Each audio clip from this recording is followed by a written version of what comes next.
Por favor, busque Filipenses 4:6. Deseo comenzar diciendo que la oración es el más grande privilegio para el creyente, pero también debemos admitir que es nuestro más grande fracaso.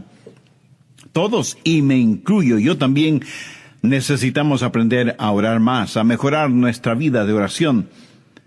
Ahora, una de las razones por las que no oramos mejor y más de lo que hacemos es porque tenemos preguntas acerca de la oración.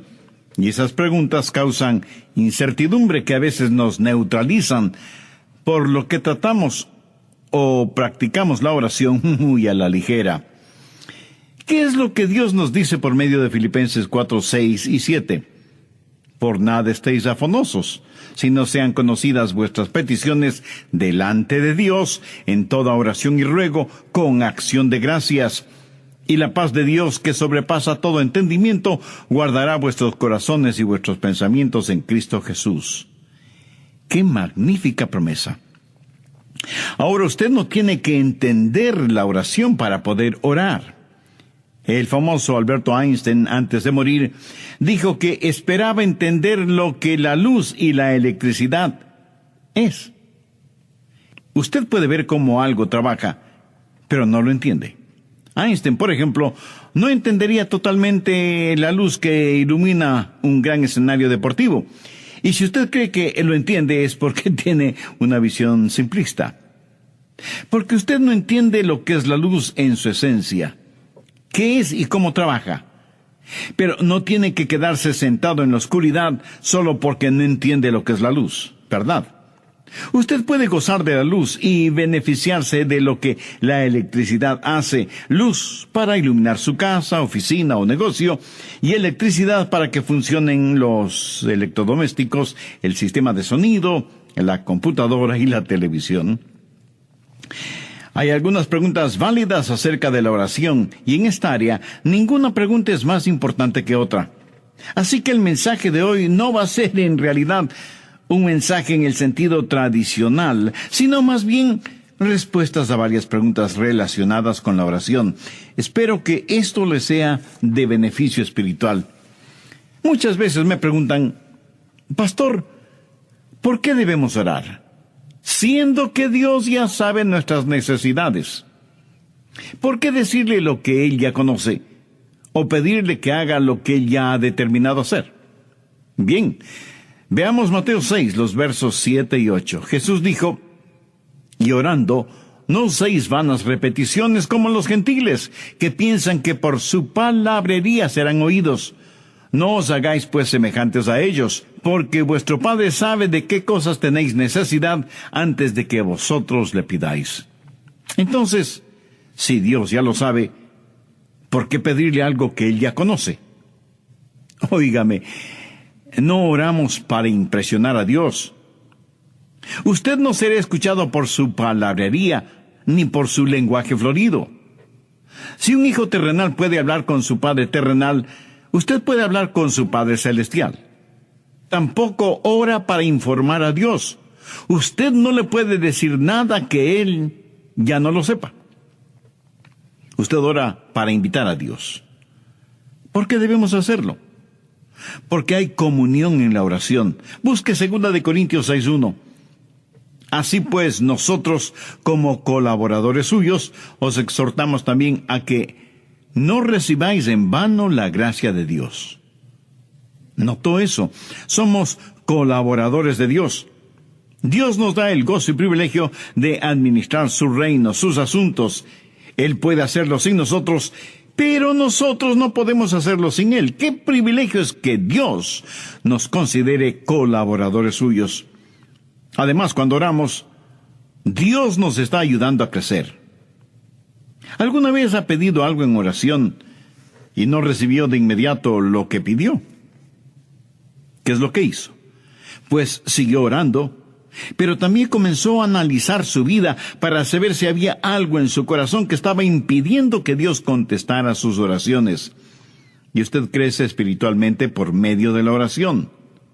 Así como la oración es un factor de comunión, también es un factor de desarrollo, pero también está el factor de la dependencia.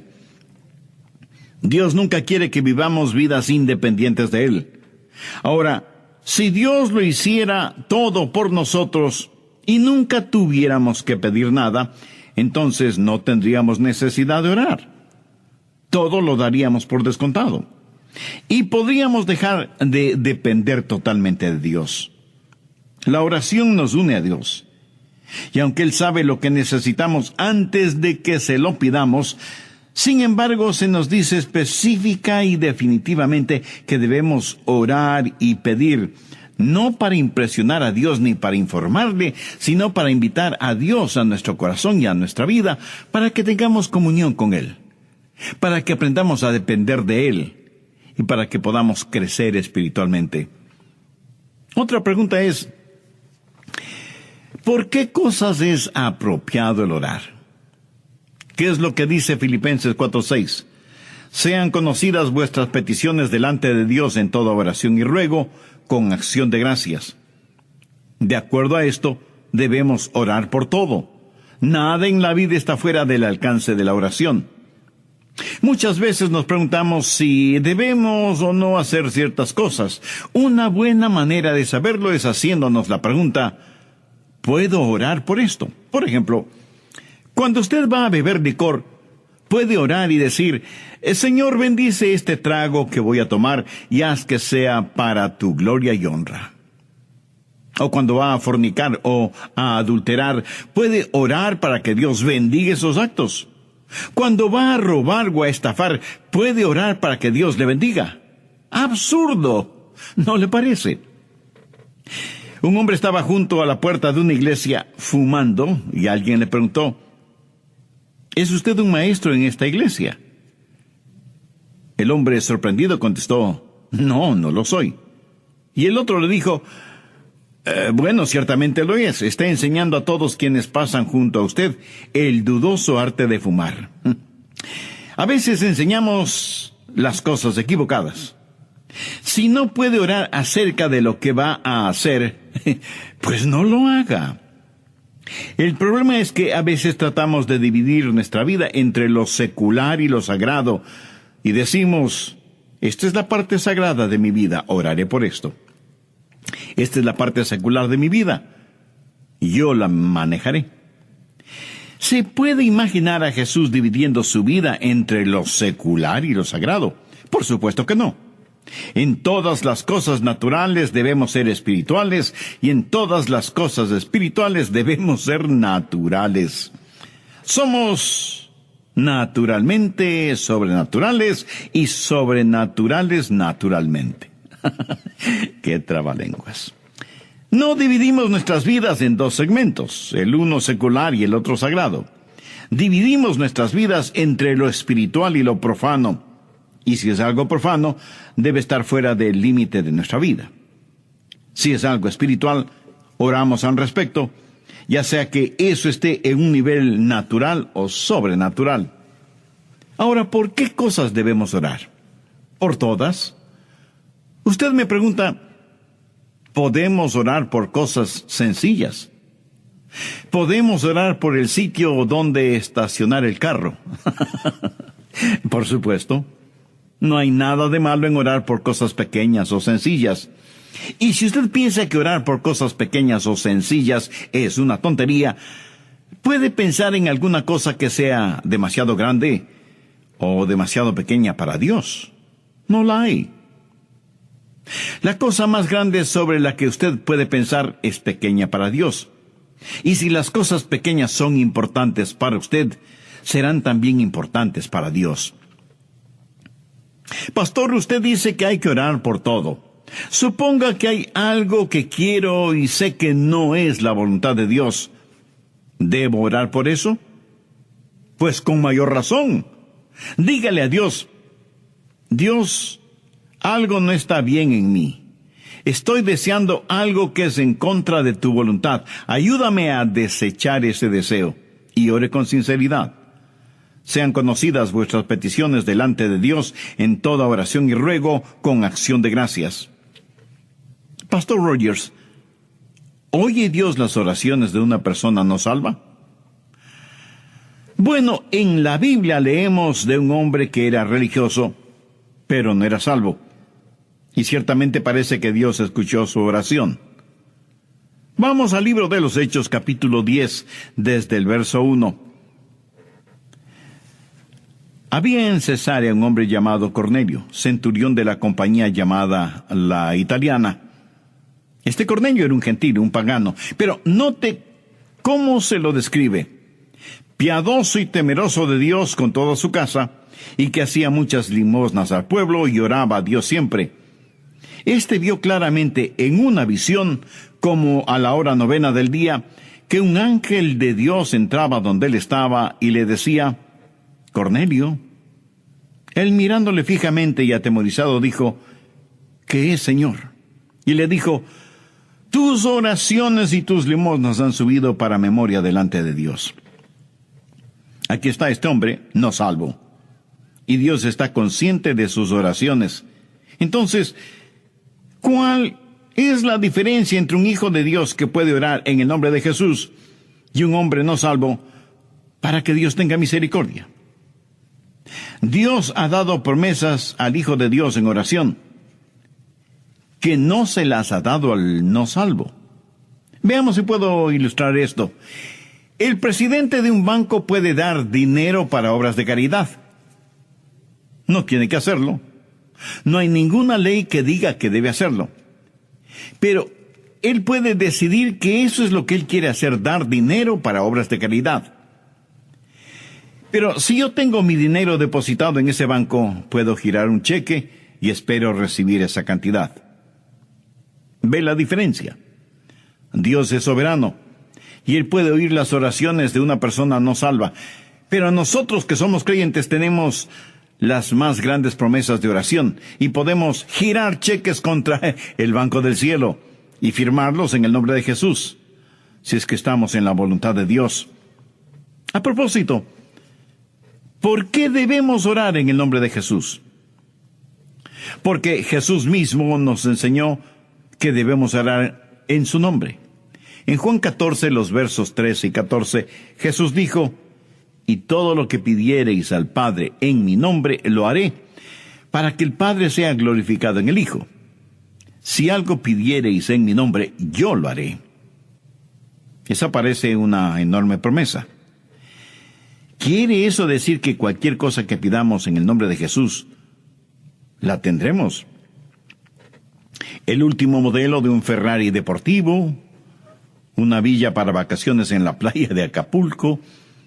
¿Tendré estas u otras cosas si las pido en el nombre de Jesús? No. Entonces, pastor, ¿qué significa orar en el nombre de Jesús? El nombre de Jesús representa 3 cosas. Primero, aprobación. O sea, Jesús aprueba eso.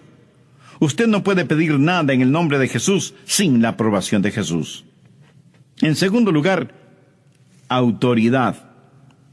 En las empresas, así como en las iglesias, hay personas encargadas de comprar lo que se necesita.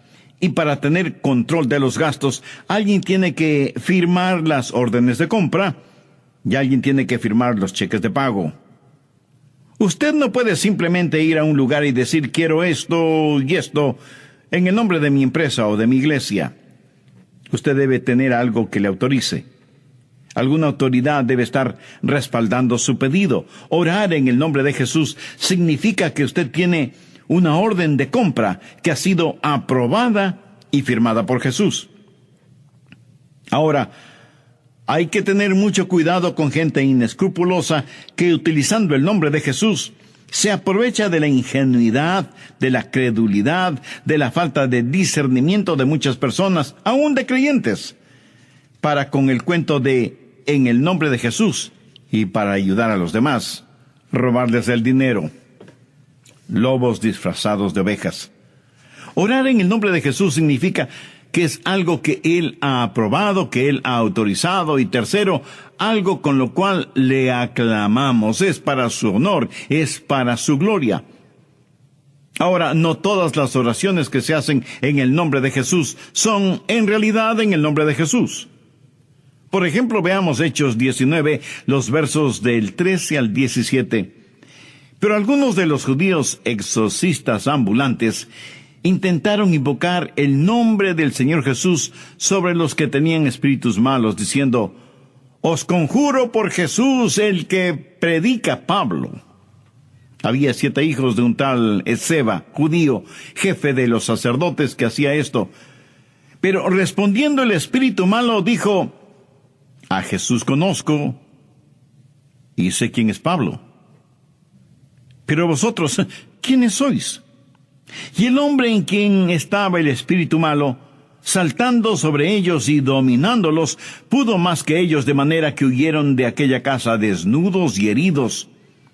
Esto fue notorio a todos los que estaban en Éfeso, así judíos como griegos, y tuvieron temor todos ellos, y era magnificado el nombre del Señor Jesús. ¿Qué es lo que esos 7 mercaderes espirituales estaban haciendo? Dijeron a los demonios: «En el nombre de Jesús, del cual Pablo predica, te conjuramos a que salgas de este hombre». ¿Qué hay de malo en eso? Que no lo hicieron en el nombre de Jesús, porque ellos no conocían a Jesús. No se atreve usted a pedir algo en el nombre de Jesús, del Jesús que Adrián predica. Usted debe decir: «En el nombre del Jesús que conozco y que es el Señor de mi vida». Usted no tiene ningún derecho de falsificar su nombre en cualquier cheque y orar por cualquier cosa que está fuera de la voluntad de Dios y del liderazgo del Espíritu Santo. Oramos siempre en el nombre de Jesús, del Jesús que conocemos como nuestro Salvador y Señor. ¿Nos da Dios siempre lo que pedimos? No. Y debemos agradecerle por eso. ¿Alguna vez le ha dado gracias a Dios porque no contestó sus oraciones? Pues mi amigo, debería. Veamos una interesante oración de Moisés en el libro de Números, capítulo 11, los versos del 11 al 15. Y dijo Moisés a Jehová: «¿Por qué has hecho mal a tu siervo? ¿Y por qué no he hallado gracia en tus ojos, que has puesto la carga de todo este pueblo sobre mí? ¿Concebí yo todo este pueblo? ¿Lo engendré yo para que me digas: llévalo en tu seno, como lleva la que cría al que mama, a la tierra de la cual juraste a sus padres? ¿De dónde conseguiré yo carne para dar a todo este pueblo? Porque lloran a mí diciendo: danos carne que comamos. Yo no puedo solo soportar a todo este pueblo, que me es pesado en demasía. Y si así lo haces tú conmigo, yo te ruego que me des la muerte, si he hallado gracia en tus ojos, y que yo no vea mi mal». ¿Qué es lo que dijo Moisés de acuerdo al relato de Números capítulo 11, los versos del 11 al 15? «Señor, si me amas, mátame. Si he hallado gracia delante de tus ojos, por favor, Señor, mátame». Esa fue su oración. Eso es lo que Moisés le pidió a Dios, que le quitará la vida. ¿Contestó Dios esa oración? No. Dios sabía que Moisés estaba sumamente presionado, y no era el primer caso de estrés en la Biblia. Moisés estaba preocupado por sí mismo. Estaba sintiendo el síndrome de la autocomiseración. Algunas veces pedimos a Dios cosas equivocadas, y es por eso que Dios no nos contesta, y debemos agradecerle por eso. Ahora veamos Mateo 20, los versos del 20 al 22. Entonces se le acercó la madre de los hijos de Zebedeo con sus hijos, postrándose ante él y pidiéndole algo. Él le dijo: ¿qué quieres? Ella le dijo: ordena que en tu reino se sienten estos 2 hijos míos, el uno a tu derecha y el otro a tu izquierda. Entonces Jesús respondiendo dijo: no sabéis lo que pedís. ¿Podéis beber del vaso que yo he de beber y ser bautizados con el bautizo que yo soy bautizado? Y ellos le dijeron: podemos. Pero ellos, Santiago y Juan, ni sabían ni podían. Ahora, note que el pedido para estar a la izquierda y a la derecha de Jesús en su reino no provino de ellos, sino de su madre. Y como toda buena madre, ella quería lo mejor de lo mejor para sus hijos. Y claro, muchas veces un amor ciego nos puede llevar a cometer actos egoístas. Muchas veces pedimos a Dios cosas que pensamos son buenas y correctas, pero sencillamente no lo sabemos. Esa es la razón por la que el Espíritu Santo tiene que interceder con gemidos que no pueden ser expresados. A veces pedimos y nuestra oración no es contestada. ¿Por qué? La respuesta es simple: porque hay pecado en nuestra vida. Veamos Isaías 59:2. Pero vuestras iniquidades han hecho división entre vosotros y vuestro Dios, y vuestros pecados han hecho ocultar de vosotros su rostro para no oír. Salmos 66:18. Si en mi corazón hubiese yo mirado a la iniquidad, el Señor no me habría escuchado. Note que el salmista no dice: si he pecado, el Señor no me escuchará. Pero aún la inclinación del corazón hacia lo malo ya es pecado, y Dios no nos escuchará. Si Dios contestara la oración de una persona que tiene iniquidad en su corazón, ¿sabe lo que Dios estaría haciendo? Animándonos a pecar. La razón por qué algunos no reciben contestación a sus oraciones no es porque piden lo que no deben pedir, sino porque hay pecado en sus vidas, pero no quieren reconocer la existencia de ese pecado. ¿Qué acerca de su hogar? Esposos y esposas, ¿fueron ustedes casados por un juez de paz o por el secretario de guerra? Veamos 1 de Pedro 3:7. Vosotros, maridos, igualmente, vivid con ellas sabiamente, dando honor a la mujer como a vaso más frágil y como a coherederas de la gracia de la vida, para que vuestras oraciones no tengan estorbo. La clase de relación que usted mantenga con su cónyuge puede ser la razón de que sus oraciones no sean contestadas. Recuerde que si no aprendemos a perdonar a otros, Dios no nos perdonará a nosotros. A veces me preguntan: Pastor, ¿cambia la oración la mente de Dios? Esta es una pregunta muy importante. Con claridad siempre respondo: no, la oración no cambia la mente de Dios. La oración no es para vencer la resistencia de Dios. La oración es para conocer y obedecer la voluntad de Dios. Veamos lo que dice 1 de Juan 5:14. Y esta es la confianza que tenemos en Él, que si pedimos alguna cosa conforme a su voluntad, Él nos oye. La única cosa que está fuera del alcance de la oración es aquella que está fuera de la voluntad de Dios. Dios no cambia. Usted no puede cambiar a Dios con sus oraciones, ni yo con las mías. ¿Por qué? Vamos a 1 de Samuel 15:29.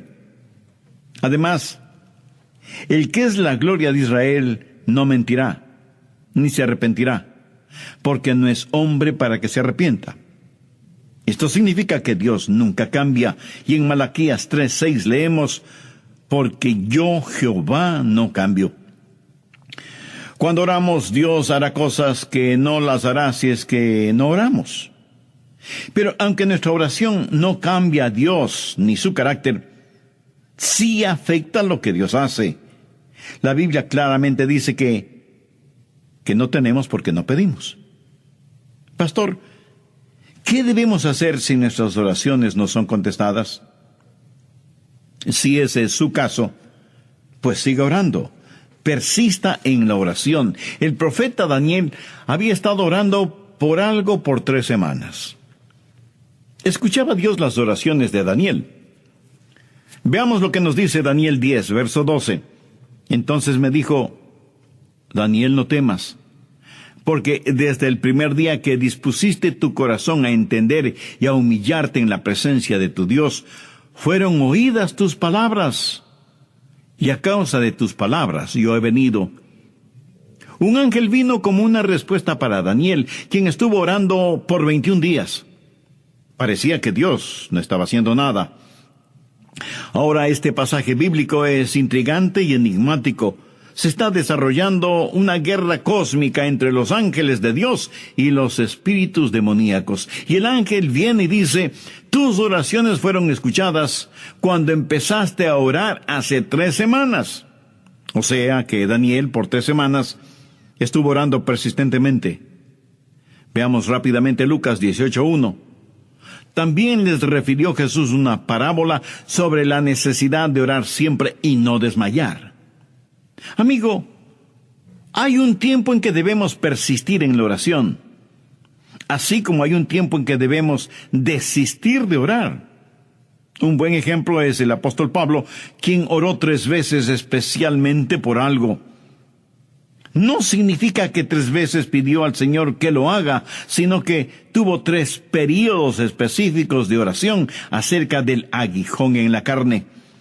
Y aunque Dios no le quitó ese aguijón en la carne, sí le contestó la oración, aunque de diferente manera. Veamos 2 Corintios 12:9. Y me ha dicho: bástate mi gracia, porque mi poder se perfecciona en la debilidad. ¿Cuál fue la reacción de Pablo? Por tanto, de buena gana me gloriaré más bien en mis debilidades, para que repose sobre mí el poder de Cristo. Pablo no dijo: lo que no puede ser curado debe ser soportado. Él dijo: me gloriaré en esto, y agradeceré a Dios por esto. Dios no le concedió a Pablo lo que pidió, pero le dio algo diferente.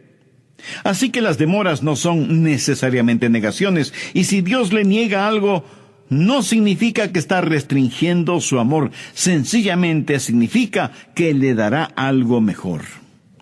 Otra pregunta muy frecuente es: ¿debemos esperar milagros cuando oramos?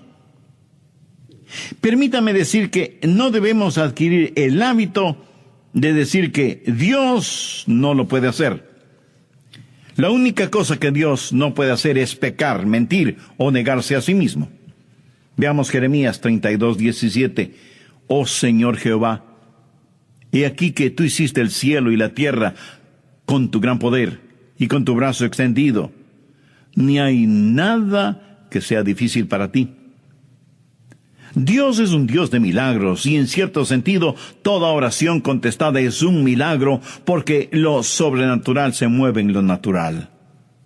Pero hay otra clase de milagros en la naturaleza, como cuando Dios cambia el agua en vino, y cura cánceres, y da vista a los ciegos, y todas esas cosas.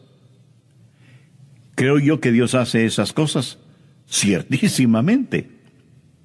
Pero estas no son cosas normativas.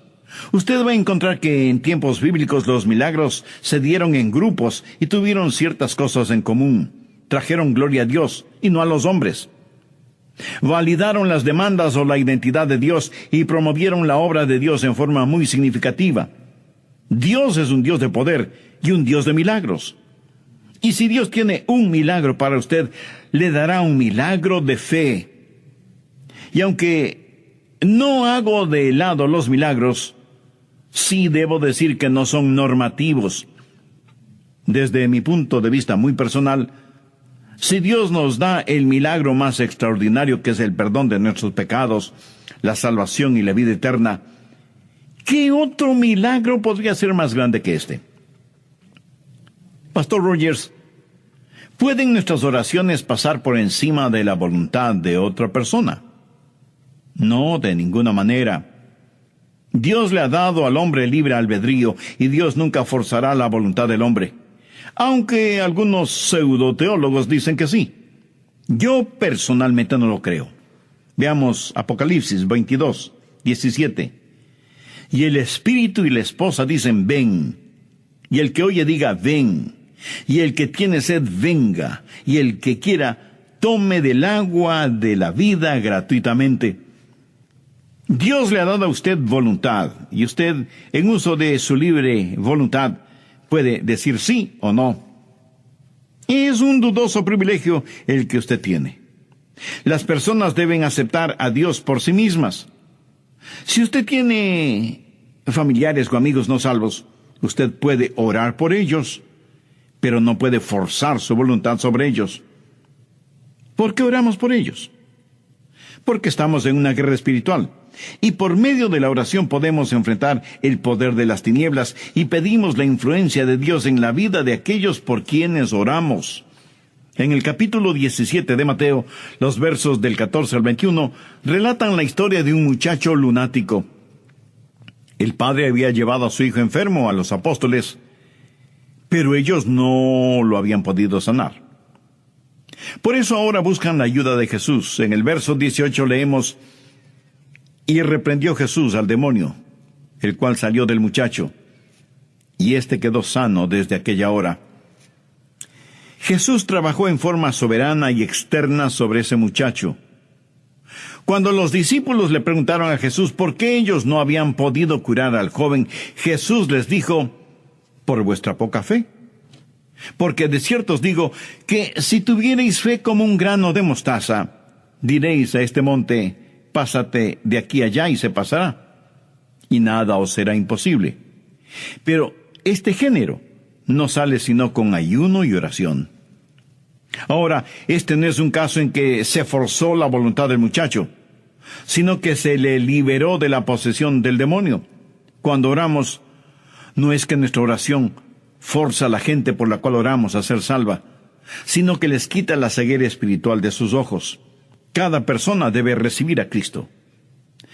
Si Dios a la fuerza salvara a una persona, tendría que forzosamente salvar a todos los seres humanos sobre la faz de la tierra. Un amor a la fuerza es una contradicción de términos. Dios libera a la gente para que sea salva. Alguna vez alguien me preguntó: ¿tiene Dios hijos favoritos cuyas oraciones sí escucha? Bien, esta pregunta me hace acordar de una vez que estuve en un avión. Un pasajero me reconoció y dijo: oh, pastor, estoy tan contento de que esté en este avión. Ahora sé que tendremos un vuelo seguro. Algunas veces me dicen: pastor, ore por mí. Sé que Dios escucha sus oraciones. Y eso es como decir que Dios tiene hijos favoritos. Dios no hace acepción de personas. El Salmo 65:2 dice: tú oyes la oración, a ti vendrá toda carne. Amigo, Dios escuchará su oración de la misma manera en que escucha mis oraciones o las de Billy Graham o de cualquier otro creyente. Ahora, si tengo una necesidad de oración, hay ciertas personas a las que pido se unan conmigo en oración. Esas personas son más íntimas conmigo, y es bueno tener amigos íntimos. Estoy seguro que usted también los tiene, ¿verdad? Dios tiene intimidad con sus hijos, pero Dios no tiene hijos favoritos. Y todos quienes conocen y aman al Señor Jesucristo pueden orar sin excepción de personas. Finalmente, una pregunta muy frecuente es: ¿cómo puedo conocer la voluntad de Dios en oración? Bien, recuerde lo que ya dije: nada está fuera del alcance de la oración, sino aquello que está fuera de la voluntad de Dios. Veamos 1 de Juan 5, versos 14 y 15. Y esta es la confianza que tenemos en Él, que si pedimos alguna cosa conforme a su voluntad, Él nos oye. Y si sabemos que Él nos oye en cualquier cosa que pidamos, sabemos que tenemos las peticiones que le hayamos hecho. ¿Quiere conocer la voluntad de Dios en oración? La oración triunfante es la oración que sale de un corazón rendido a la voluntad de Dios. Una de las grandes lecciones que he aprendido y que sigo aprendiendo acerca de la oración es que la oración que llega al cielo es la oración que comienza en el cielo. Lo que nosotros hacemos es cerrar el circuito. ¿Cómo conocer la voluntad de Dios? La voluntad de Dios es lo que usted quisiera tener si supiera todo desde el punto de vista de Dios. ¿Cuál es el secreto o la clave? Veamos Juan 15:7. Si permanecéis en mí y mis palabras permanecen en vosotros, pedid todo lo que queréis y os será hecho. Cuando Cristo vino a vivir en nosotros, eso es unión. Y cuando tenemos compañerismo con el Dios que habita en nosotros, eso es comunión. Y para mantener esa comunión debemos permanecer en Él. Por eso Jesús usó la analogía de la vid y los pámpanos. Los pámpanos reciben el alimento, la vida misma de la vid. Usted permanece en Él, y su palabra permanece en usted. La fe viene por el oír, y el oír por la palabra de Dios. Y usted descubrirá que Dios guiará sus oraciones, y se encontrará orando en la voluntad de Dios. Pero no espere tener todas las respuestas para sus preguntas acerca de orar. Usted no necesita entender de electricidad para beneficiarse de la luz, ¿verdad? El mayor privilegio que tenemos como creyentes es la oración, pero también los fracasos más grandes los experimentamos en nuestra vida de oración. Pablo dice en Filipenses 4:6, «Por nada estéis afanosos, sino sean conocidas vuestras peticiones delante de Dios en toda oración y ruego, con acción de gracias». Las respuestas contestadas son para los hijos de Dios. Usted no puede orar en el nombre de Jesús si es que no es un creyente. Y aunque Dios puede escuchar las oraciones de una persona no salva, no ha prometido hacerlo. Ser un hijo de Dios significa haber recibido a Cristo como su Salvador y Señor en forma personal. Si usted todavía no es salvo, no quisiera hacerlo ahora mismo. Diga conmigo la siguiente oración: «Querido Dios, soy un pecador y estoy perdido. Necesito y quiero ser salvo. Señor Jesús, tú prometiste salvarme si confiaba en ti. Confío en ti desde este mismo instante. Creo que eres el Hijo de Dios, que pagaste por mis pecados, derramando tu sangre en la cruz. Creo que resucitaste de entre los muertos. Y ahora por fe te recibo en mi corazón y te entrego mi vida. Sálvame y comienza a hacerme la clase de persona que tú quieres que sea. Y ayúdame a nunca avergonzarme de ti. Lo pido en tu nombre. Amén». Por favor, abra su Biblia y busque el Salmo 119. En un momento leeremos algunos versículos. En un periódico leí acerca de los cuidadores del Parque Mundo Marino en Orlando, en la Florida. Cuando inauguraron ese parque, en la enorme piscina en donde tenían a la ballena asesina Tilikum, encontraron el cuerpo desnudo de un muchacho. Su pantalón de baño estaba en otro lugar.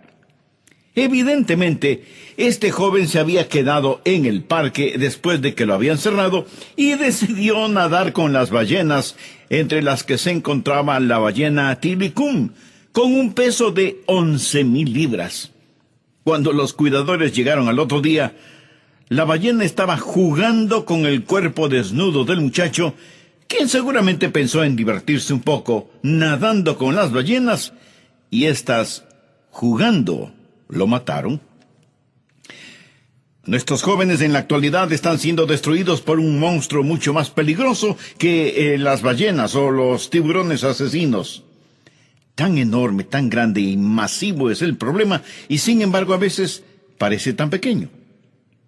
Hay un parásito marino muy pequeño, casi invisible, que se alimenta de las conchas, paralizando primero el músculo de la concha a fin de que no pueda cerrarse. Entonces, ese pequeñísimo parásito entra y comienza a devorar el suave contenido de la concha. Ya sea una ballena asesina o un pequeño parásito devorando la mente y las resistencias de nuestros jóvenes, ese es el enorme peligro que ellos enfrentan. Y el peligro está por todas partes. Y necesitamos hacer algo al respecto, porque Satanás quiere corromper sus mentes. La Biblia tiene mucho que decir acerca de la mente. Algunas veces en el Antiguo Testamento se le llama el corazón. Proverbios 4:23 dice: «Sobre toda cosa guardada, guarda tu corazón, porque de él mana la vida». Y en Proverbios 23:7 leemos: «Porque cuál es su pensamiento en su corazón, tal es él». Hay un refrán que dice, usted no es lo que cree que es, sino lo que piensa que es. Y el apóstol Pablo en Romanos 8:6 dice, porque el ocuparse de la carne es muerte. Y en Colosenses 1:21, y a vosotros también que erais en otro tiempo extraños y enemigos en vuestra carne, haciendo malas obras, ahora os ha reconciliado. Y en Proverbios 15:26 leemos, abominación son a Jehová los pensamientos del malo. Mantenga esos versos en mente y después de un momento regresaremos al Salmo 119. Pero con tristeza tengo que decir que la pornografía ya no es algo que solo se ve en lugares clandestinos. Ahora está a la luz del día. Una gigantesca ola de fango inmoral está contaminando las playas de nuestras bendecidas naciones en la actualidad. Y necesitamos hacer algo. Necesitamos tener la capacidad de proteger nuestra mente a fin de poder proteger nuestro hogar. Y la gente ha hecho toda clase de cosas para ver si pueden corregir su manera de pensar.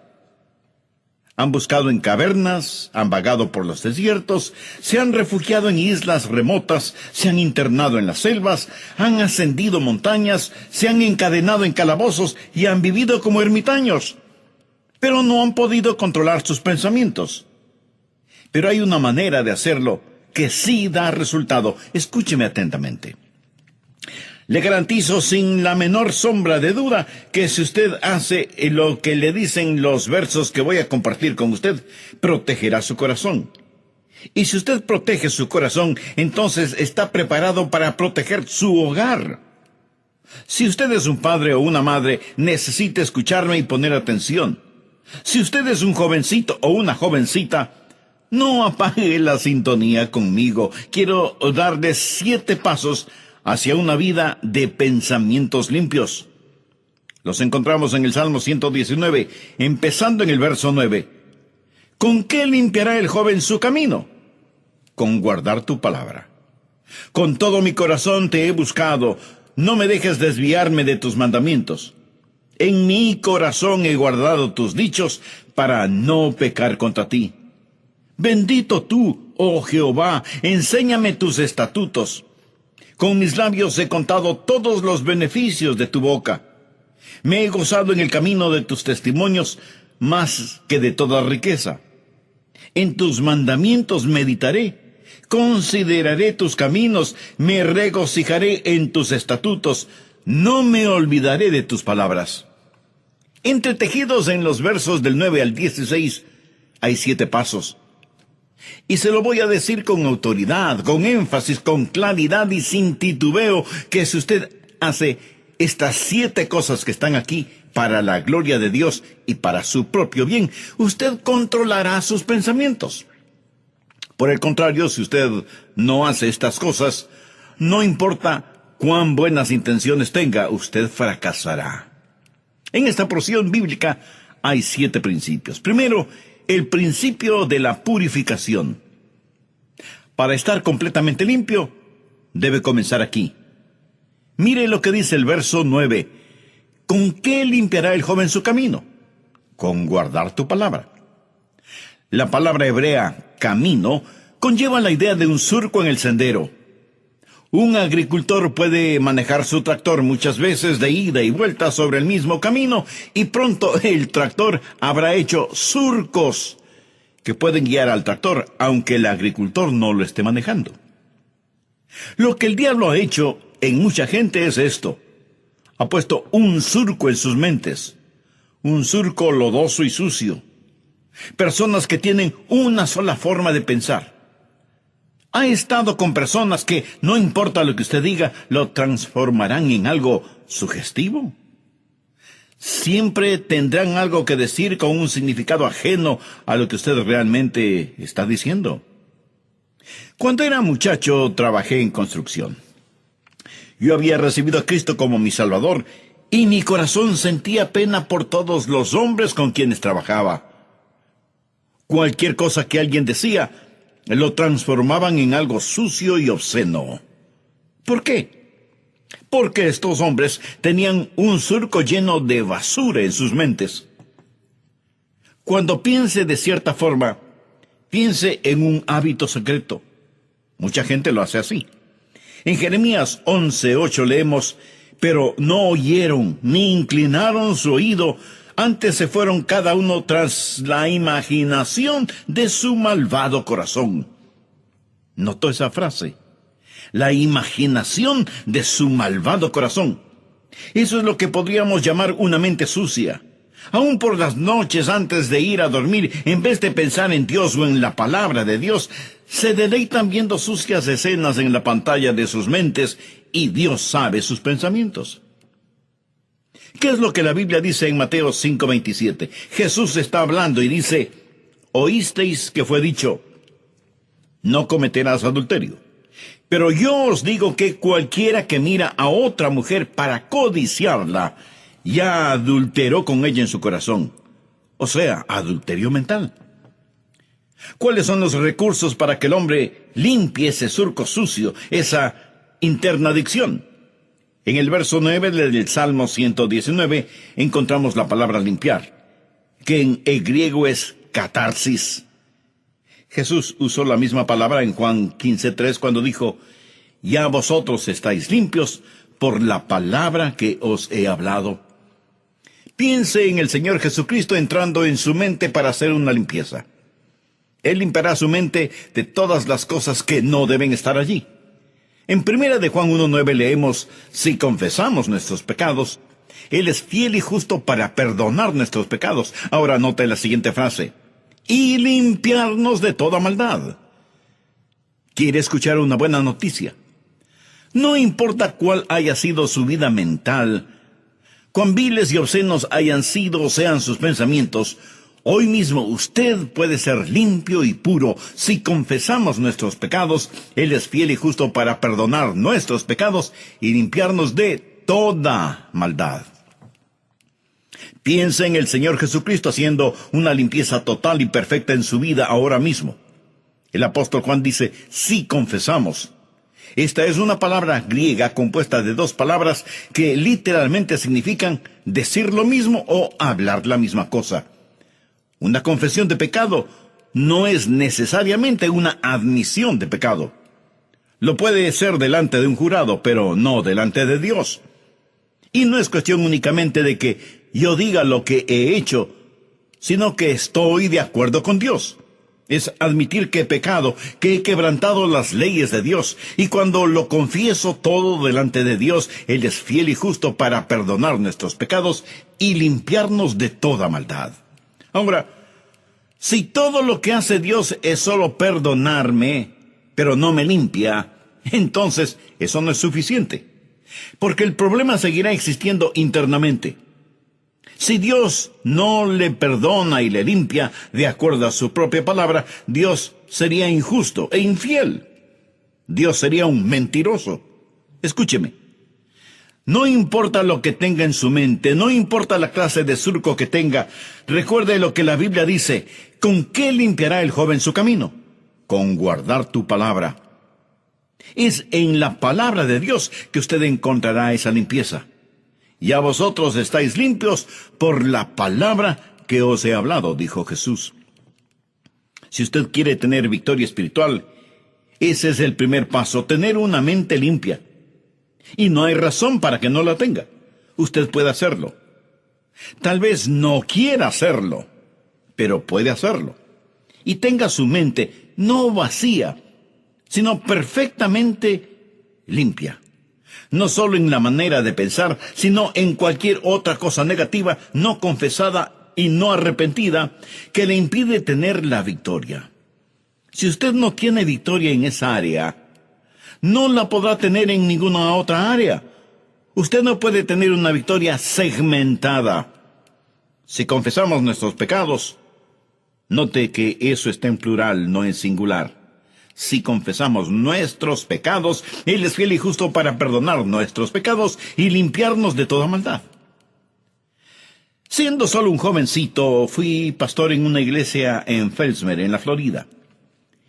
En el pueblo había un ingenio azucarero y yo iba a testificar a los trabajadores de ese complejo azucarero. Tenían un garaje bastante grande en donde reparaban los tractores y el equipo mecánico en general. Uno de los miembros de mi iglesia era el encargado de esa mecánica, y usted nunca pensaría que en un garaje encontraría el sinónimo de limpieza, pero la verdad es que ellos mantenían el piso de esa mecánica absolutamente limpio. No había grasa, aceite o basura por ninguna parte, y las herramientas siempre estaban limpias y en el lugar apropiado. Al mirar y admirar cuán limpio y ordenado estaba todo, noté algo que me llamó poderosamente la atención. Cada esquina de ese garaje estaba pintada de color blanco brillante, y pregunté por qué. Y el hombre me dijo: he descubierto que si mantenemos las esquinas blancas y limpias, el resto del garaje estará también limpio. Él no permitía que nadie pusiera nada en las esquinas y debían mantenerlas siempre blancas y limpias. Amigo, mantenga las esquinas de su mente siempre limpias. No trate de limpiar solo lo del frente. Mantenga todo en orden y perfectamente limpio, tanto las cosas grandes como las cosas pequeñas. ¿Anhela usted ser perfectamente limpio? ¿Le gustaría decir que no hay ninguna basura entre su alma y su Salvador? No hay razón por la cual usted no pueda ser absoluta y totalmente limpio. Si confesamos nuestros pecados, Él es fiel y justo para perdonar nuestros pecados y limpiarnos de toda maldad. Ese es el primer paso, el principio de purificación. Ahora, veamos el verso 10, en donde encontramos el siguiente principio. Segundo, el principio de determinación. Determine el permanecer limpio. El verso 10 del Salmo 119 dice: con todo mi corazón te he buscado, no me dejes desviarme de tus mandamientos. Algunos nunca tienen la victoria. Y la razón por la que no la tienen es porque son solo medio corazón, en vez de ser todo corazón. Nadie nunca, jamás, ha ganado una victoria moral con solo medio corazón. Anota al margen los siguientes versículos. Deuteronomio 4:29. Mas si desde allí buscares a Jehová tu Dios, lo hallarás, si lo buscas de todo tu corazón y de toda tu alma. Y Santiago 4:8 dice: acercaos a Dios, y Él se acercará a vosotros. Pecadores, limpiad las manos, y vosotros, los de doble ánimo, purificad vuestros corazones. Daniel 1:8. Y Daniel propuso en su corazón no contaminarse. ¿Se ha propuesto usted en su corazón no contaminarse? Job, en el capítulo 31, verso 1, dijo: hice pacto con mis ojos. ¿Cómo pues había yo de mirar a una virgen? Y el significado hebreo es: no codiciaré ninguna mujer, hice un pacto con mis ojos. Le pregunto, ¿ha hecho usted ese pacto? ¿Ha dicho: oh mi Dios, con todo mi corazón tomo la determinación de ser puro? Si usted no toma esa determinación en nuestra sociedad actual, usted sucumbirá por falta de determinación. Dios hace negocio con los que quieren hacer negocio. Ahora, cuando usted toma una determinación, no significa que la batalla se ha terminado, pero nunca le será impuesta hasta cuando esté listo a ir de todo corazón y esté perfectamente limpio. Y entonces podrá decir: por la gracia de Dios, permaneceré limpio. Hace tiempo leí cómo la gente caza a ese pequeño animalito, el armiño, porque tiene una piel sedosa y blanca. Para cazarlos, ellos encuentran los huecos en donde se refugian los armiños cuando son perseguidos. Los taponan con fétida y maloliente suciedad y luego, con la ayuda de perros cazadores, obligan a los armiños a correr hacia sus guaridas. Pero cuando el armiño ve tanta suciedad taponando su cueva y dándose cuenta que ni siquiera puede entrar sin contaminarse y sin ensuciar su preciosa piel. En vez de ensuciarse, prefieren enfrentar a los perros cazadores. O sea que prefieren morir antes de contaminarse. Así de valiosa es la pureza para usted. Si no lo es, usted está cayendo en picada. Usted es una persona medio corazón, y si es así, usted no alcanzará la victoria. Con el principio de purificación, usted está limpio completamente. Con el principio de determinación, usted determina permanecer limpio.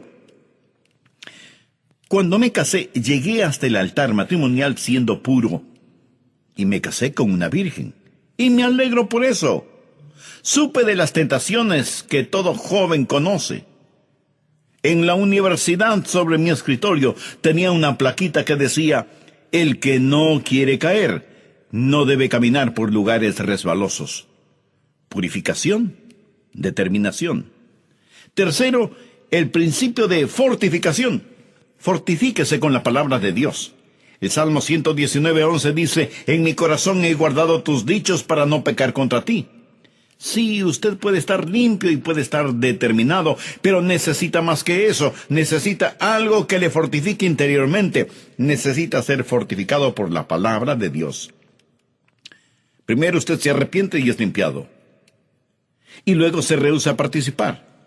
Pero después del arrepentimiento y falta de participación, viene el reemplazo. Usted pone algo en el lugar de lo que ha rehusado y que Dios lo ha tomado. Usted pone algo en su lugar. Escúcheme.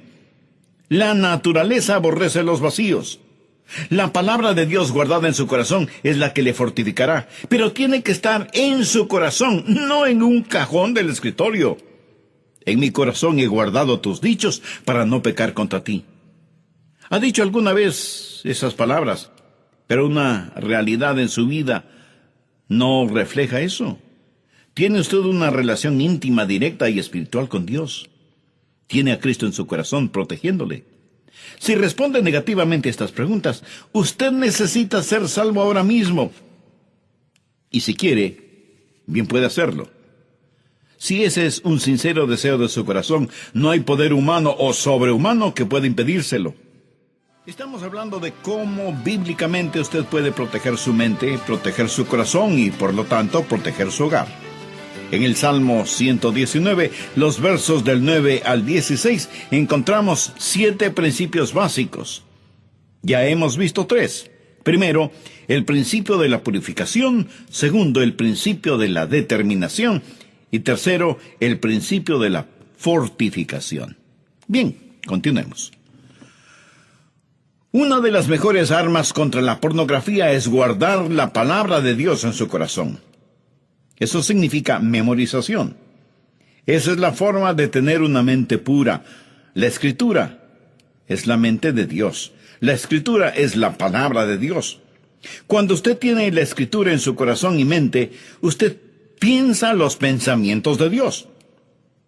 Los pensamientos casuales y la lectura casual de la Biblia es como una abeja que solo se contenta con volar sobre las flores. La memorización es como la abeja que baja hasta el corazón de la flor y se beneficia de su néctar. Y la meditación es como cuando la abeja lleva ese néctar hasta la colmena y fabrica la miel. Lo que necesitamos hacer es juntar la palabra de Dios en nuestro corazón y mente, meditar en ella y ser bendecidos y bendecir a otros con la miel espiritual. Dios nos dio una memoria. Eso es una cosa maravillosa. Alguien dijo: la memoria es una hada loca. Atesora pedacitos de trapos y pajas y tira sus joyas por la ventana. Me imagino que la mayoría de ustedes recuerda la primera historia sucia que escuchó de joven. La primera cosa impura que se grabó en su mente. Lo recuerda, ¿verdad? La memoria está ahí. Muchos recuerdan lo que no deben recordar y olvidan lo que deberían recordar. ¿Qué es lo que hace la memorización de la Escritura? Le ayuda a recordar lo que debe recordar y a olvidar lo que debe olvidar. La mente es algo extraordinario. La mejor computadora sobre la faz de la Tierra es una tonta comparada con el cerebro humano. La mente puede pensar acerca de lo que está pensando. Eso es algo increíble. En mi corazón he guardado tus dichos para no pecar contra ti. Imagínese una pequeña cajita hecha de oro, platino y plata, con incrustaciones de diamantes y gemas preciosas, con hermosísimas bisagras y cierre de filigrana. Y usted mire esa pequeña caja, la abre y encuentra palillos para los dientes, envolturas de chicles, sujetapapeles de plástico, algunas moneditas sueltas, pequeños botones de diferente color y tamaño, en fin.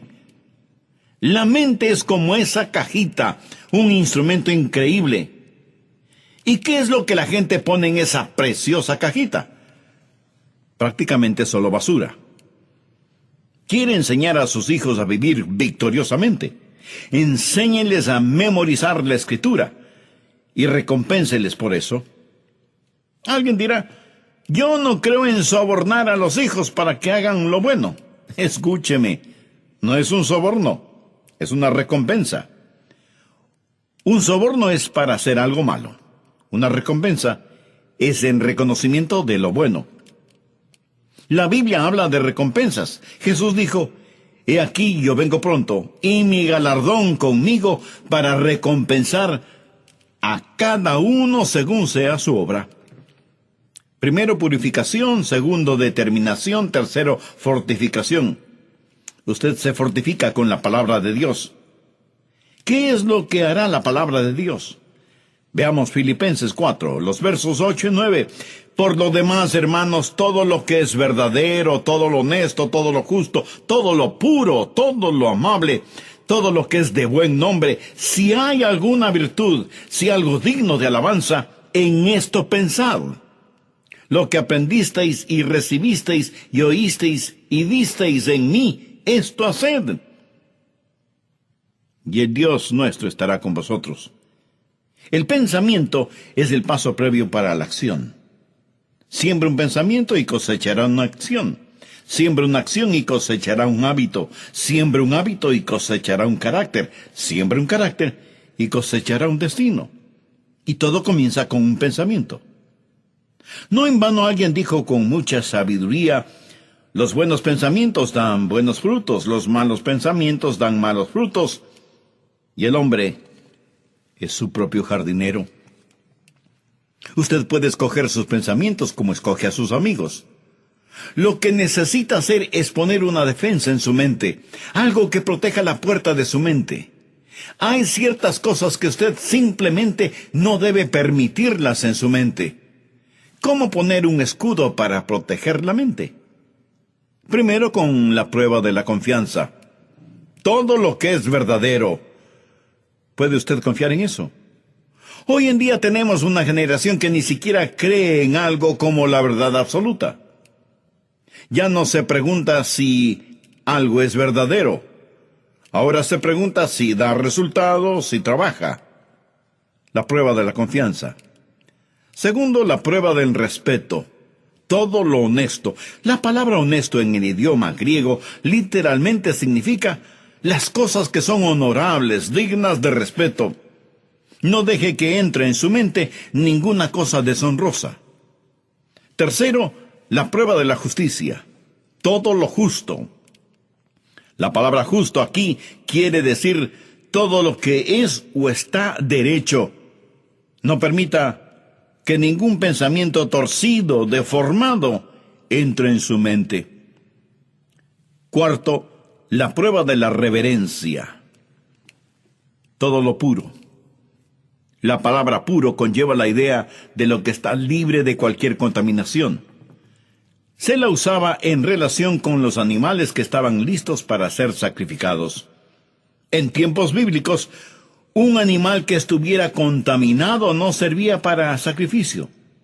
El animal tenía que ser puro, sin ninguna contaminación. Y tenía que ser puro porque iba a ser sacrificado a Dios. ¿Puede usted adorar a Dios con sus pensamientos? Quiero decir, con el Señor Jesús mirando su mente, podría usted decir: Señor, ese es un pensamiento que estoy feliz de compartirlo contigo. Ese será un pensamiento puro. Quinto, la prueba de la relación. Todo lo amable. Esto no significa lo que es agradable para la vista. Eso es una combinación de dos palabras griegas que significan moverse hacia el amor. Si causa que usted ame, si usted es motivado por el amor, entonces piense en eso. Recuerde que lo peor de la pornografía es que está diametralmente opuesta al amor. El amor quiere dar. La lujuria quiere poseer. La pornografía trata a las personas como objetos, cosas que deben ser usadas, en vez de verlas como personas que deben ser amadas. Sexto, la prueba del refinamiento. Todo lo que es de buen nombre. Usted no tiene que escuchar cosas degradantes. Alguien le puede decir: bueno, yo no sé por qué la gente me dice estas cosas todo el tiempo. Le diré por qué se lo dicen. Porque saben que pueden utilizar sus oídos como tarros de basura y que se pueden limpiar sus sucios pies en la alfombra de su mente. Si no es algo positivo y de buen nombre lo que le dicen, usted no tiene por qué escucharlo.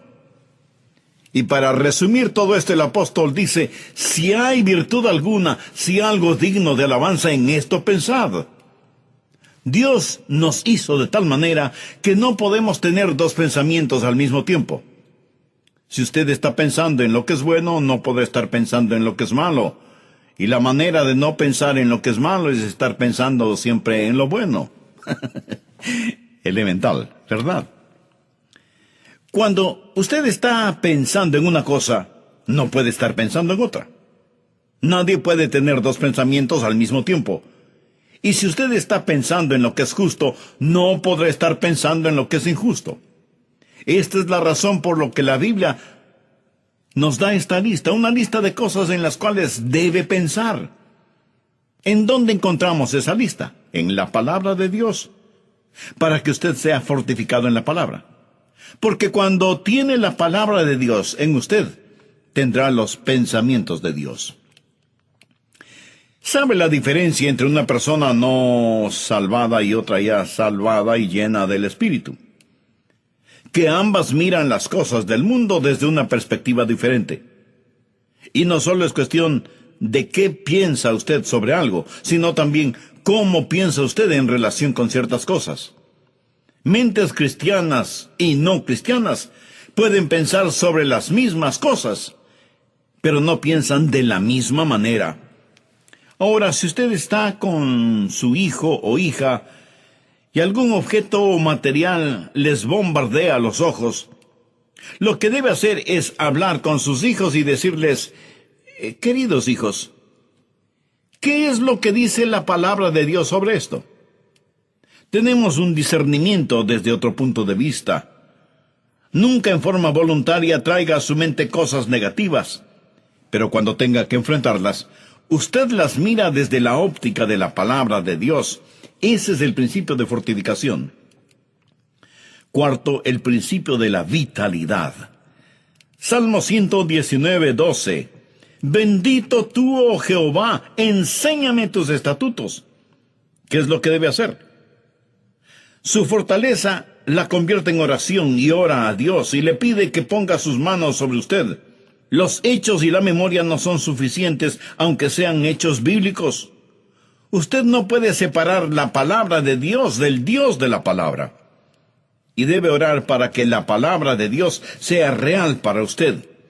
Y el Espíritu Santo en usted tomará la palabra de Dios, que es viva y eficaz y llena de vitalidad. Ore al Señor y pídale que le enseñe sus estatutos y hágalos reales y vitales en usted.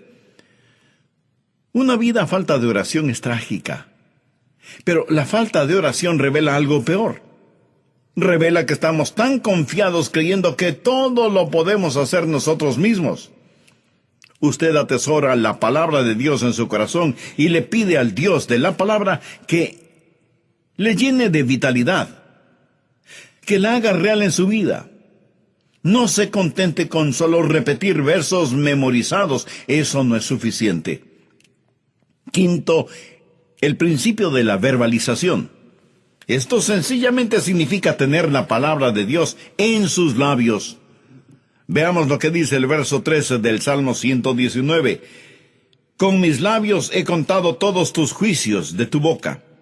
Comience a verbalizar la palabra. Cuando la memoriza, verbalícela. La confesión y la profesión van juntas.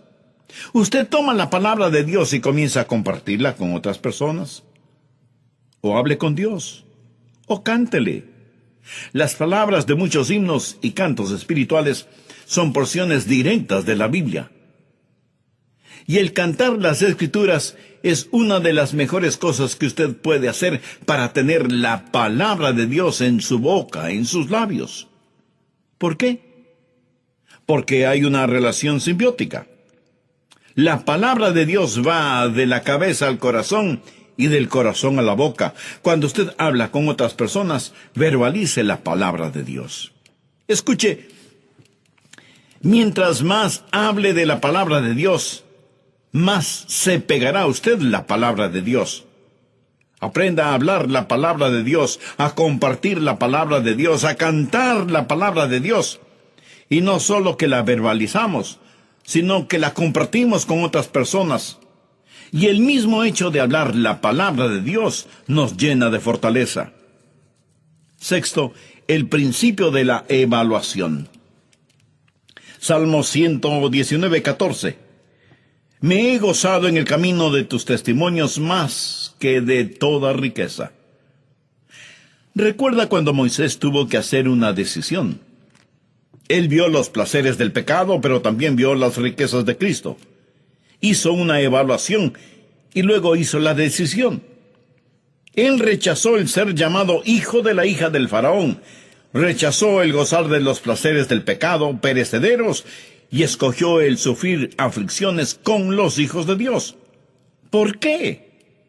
Porque estimó que las riquezas de Cristo eran mucho más grandes que todos los tesoros de Egipto. ¿Lo ve? Tiene que hacer una evaluación. Enseña a sus hijos. Enséñese a usted mismo qué es lo que está renunciando. ¿Quién quiere cambiar diamantes por polvo? ¿Quién quiere comer basura cuando puede comer maná y néctar? Si pudiéramos conseguir que la gente piense así. Tiene que haber una decisión, debe haber una evaluación. Usted tiene que escoja las verdaderas riquezas y usted estará satisfecho con el Señor Jesucristo. Una mente que se alimenta con basura es una mente que siempre va a estar con hambre. Usted no tiene que estar hambriento, puede alimentarse de Jesús. Me he gozado en el camino de tus testimonios más que de toda riqueza, el principio de la evaluación. Séptimo, el principio de la meditación.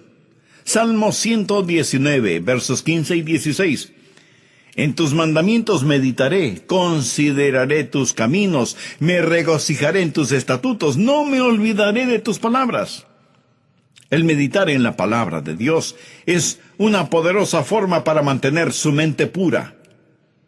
Hay 3 elementos en la meditación: tiempo, quietud y concentración.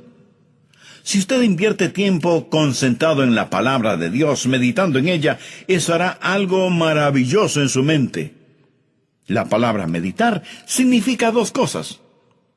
Como lo he dicho antes, conlleva la idea de cómo la vaca se la pasa rumiando su alimento, alfalfa, hierba o lo que sea. Lo digiere en sus 4 estómagos y lo almacena para luego ir a estar rumiando tranquilamente, concentradamente. La palabra de Dios es más o menos como eso. Usted la tiene, la ingiere y la digiere. La mastica una y otra vez. La última cosa es lo que pienso antes de dormir, y es la palabra de Dios. Y mi primer pensamiento al despertarme es la palabra de Dios. También es como una agradable melodía que no puede quitarse de su mente. ¿No se sorprende usted mismo muchas veces de estar tarareando una canción? Por alguna razón esa música está grabada en su mente y la trae a sus labios, aún en forma inconsciente. Ponga la palabra de Dios en su mente y medite en ella día tras día tras día tras día. Déjeme darle otros versos afines al tema. Salmo 119, 23. Príncipes también se sentaron y hablaron contra mí, mas tu siervo meditaba en tus estatutos. Y el verso 48 dice, alzaré asimismo mis manos a tus mandamientos que amé, y meditaré en tus estatutos. Y en el verso 97 leemos, oh, cuánto amo yo tu ley, todo el día. Es ella mi meditación. Ahora, escúcheme. Memorice estos 7 principios, valdrá la pena. Póngalos en práctica. No sea un hipócrita tratando de enseñar a sus hijos algo que usted no practica. Un día dará cuentas a Dios por eso. Tenga un corazón limpio, puro y justo. Proteja primero su corazón para que usted pueda proteger su hogar. Y camine con sus hijos por este sendero y dígales, hijos, ustedes pueden ser limpios. No dejen que el diablo haga un surco de suciedad en sus mentes. Ustedes pueden tener una mente limpia y pura, y enséñenles estos 7 principios. Me preocupa que en nuestros países muchos padres no protegen su corazón y por lo tanto no están preparados para proteger sus hogares. Recuerde que Dios hace negocios con aquellos que quieren hacer negocios. Este ha sido una especie de mensaje filosófico teológico. En un próximo programa hablaré de las cosas prácticas que usted puede hacer. Mientras tanto, ¿no le gustaría orar ahora mismo para que Dios le enseñe sus estatutos? Dígale, Señor, ayúdame a conocer estas cosas. Ayúdame a entender lo que el pastor ha dicho acerca de tu palabra y aplicarlo a mi corazón. Amigo, sé que muchas personas tienen dificultades en este asunto y en muchos casos es una verdadera batalla.